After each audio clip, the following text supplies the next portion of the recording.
নমস্কার বন্ধুরা, আমি আজকে আবার চলে এসেছি একটা নতুন রান্না নিয়ে। খুব সুন্দর এই রান্নাটা হয় খেতে। ফ্রম ডলিজ রেসিপি বুকে আমি সকলকে আমার অন্তরের ভালোবাসা জানিয়ে আজকের এই রেসিপি শুরু করছি। এই রেসিপি হচ্ছে শসা আর চিংড়ি মাছের। তার জন্য 300 গ্রাম শসা এইভাবে কেটে নিয়েছি খোসা ছাড়িয়ে, আর 12টা মতো চিংড়ি মাছ নিয়েছি, একেবারে নুন হলুদ দিয়ে মাখানো রয়েছে।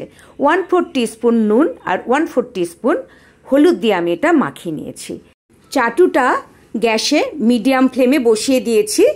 এখন 1/2 টিস্পুন জিরের গুঁড়ো, 1/2 টিস্পুন ধনের গুঁড়ো আর 1/2 টিস্পুনের একটু কম শুকনো লঙ্কার গুঁড়ো চাটুতে ভেজে নেব। চাটুটা যতক্ষণ পর্যন্ত গরম, মানে খুব গরম না হয়ে যায়, ততক্ষণ আমি এটা ফ্লেমের ওপরেই এইভাবে নাড়তে থাকবো। আর যখন চাটুটা বেশ গরম হয়ে যাবে তখন কিন্তু ফ্লেম অফ করে আবার কিছুটা টাইম এটা আমি নেড়ে নেব। এইভাবেই মশলা ভাজতে হয়। পুরো সময় ফ্লেমের ওপর রাখলে মশলা কিন্তু পুড়ে যাবে। এখন কড়াই আমি গ্যাসে চাপিয়ে দিয়েছি, আর এখানে আমি 2 টেবিল স্পুন মতো সর্ষের তেল দিয়ে দিচ্ছি। এবার তেলটা গরম হওয়া পর্যন্ত অপেক্ষা করব, তারপরে চিংড়ি মাছগুলো আমি এখানে ভেজে নেব।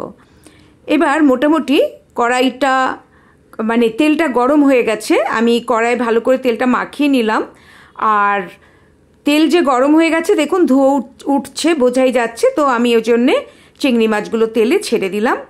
আর চিংড়ি মাছগুলো কিন্তু আমি বেশি ভাজবো না, কারণ বেশি ভাজলে চিংড়ি মাছ ভীষণ শক্ত হয়ে যায়। তাই জাস্ট 2-3 মিনিট মতো আমি এটা একটু নাড়াচাড়া করে নেব তেলে। এবার এটা মোটামুটি হয়ে এসছে। 2-3 মিনিট বাদে আমি এবার এই মাছগুলো তুলে নেব।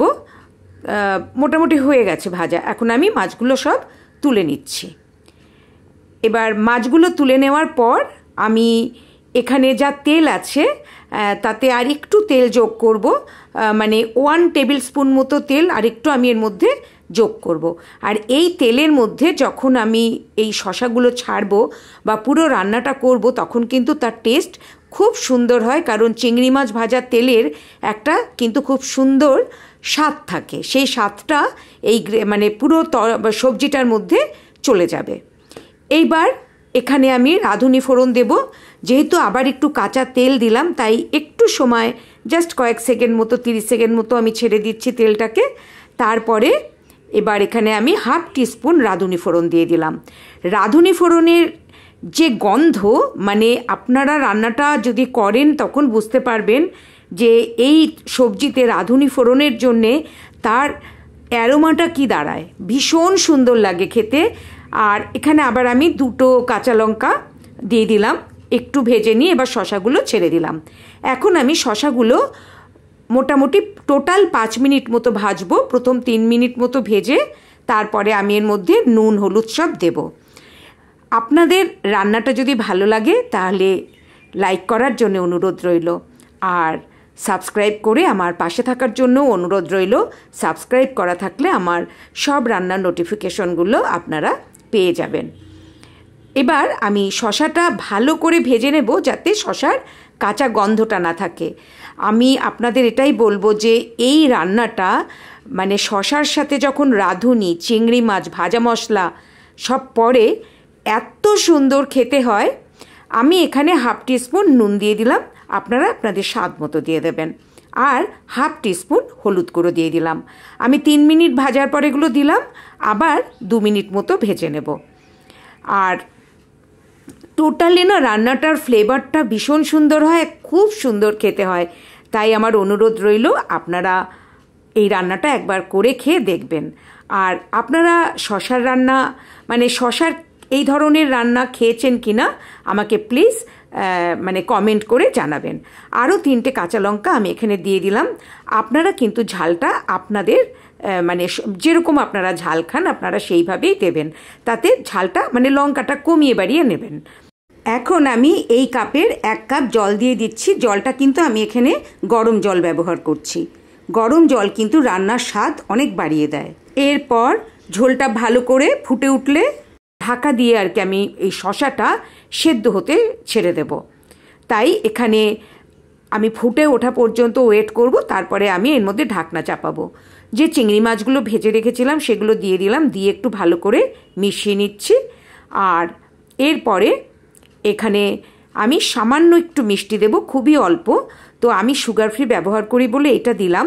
আপনারা জাস্ট 1/4 টিস্পুন কি তার থেকে সামান্য একটু বেশি চিনি দিয়ে দেবেন। আমি যা যা সব দিয়েছিলাম ভালো করে একটু নেড়ে সব মিশিয়ে দিচ্ছি। এখন এটা ঢাকা দিয়ে আমি 10 মিনিট কিন্তু ছেড়ে দেব। 10 মিনিটের জন্য ছেড়ে দিয়ে তারপরে 10 মিনিট পর আবার ফিরে এসে দেখব যে রান্নাটা মানে শসাগুলো সেদ্ধ হয়েছে কিনা। তাই এখন ঢাকা দিয়ে গ্যাসের ফ্লেমটা আমি লো করে রান্নাটা হতে দিচ্ছি।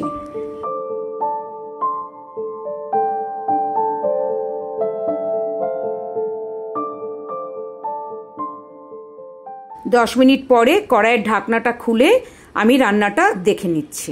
এখন গ্যাসের ফ্লেম মিডিয়ামে করে দিয়েছি আর দেখছি সেদ্ধ হয়েছে কিনা। শসা সেদ্ধ হয়ে গেছে, কিন্তু এতখানি ঝোল তো আমি রাখবো না, আমি এটা আর একটু কমাবো। আর আমি যে মশলা ভেজে রেখেছিলাম সেটাও এর মধ্যে পড়বে। তো সেই জন্য আমি এটা এবার মানে মিডিয়াম ফ্লেমে কিছুক্ষণ হতে দেব যাতে এই ঝোলটা একটু কমে যায়। আর এখানে আমি এখন দিয়ে দেব ভাজা মশলা, যেটা আমি আগে ভেজে রেখেছিলাম। পুরো মশলাটাই এখানে ব্যবহার করব, শুধু সামান্য একটু রেখে দেব একদম শেষে ভাজা মশলা এই কারিটার ওপরে, মানে শসা যে কারিটা করছি তার উপরে ছড়িয়ে দেওয়ার জন্যে। রান্নার পানসা ভাব কাটানোর জন্য শেষে সব সময় একবার বড় ফ্লেমে রান্না ফুটিয়ে নিতে হয়। আমি 3টে মশলা হাফ চামচ করে নিয়ে 1.5 চামচ মশলা ভেজেছিলাম, সেইটা এখন এর মধ্যে দিয়ে ভালো করে নেড়ে চেড়ে মিশিয়ে নিচ্ছি। আর ঝোলটা আর একটু টানানো পর্যন্ত ফোটাবো। এই রান্নাটা কিন্তু পাকা শসা দিয়েও হয়, যে শসাগুলো একটু বুড়ো হয়ে যায়, সেক্ষেত্রে কিন্তু টুকরোগুলো আর একটু পাতলা করে করতে হবে। ঝোল গাঢ় হয়ে গেছে, এই গাঢ়টাই আমি রাখবো।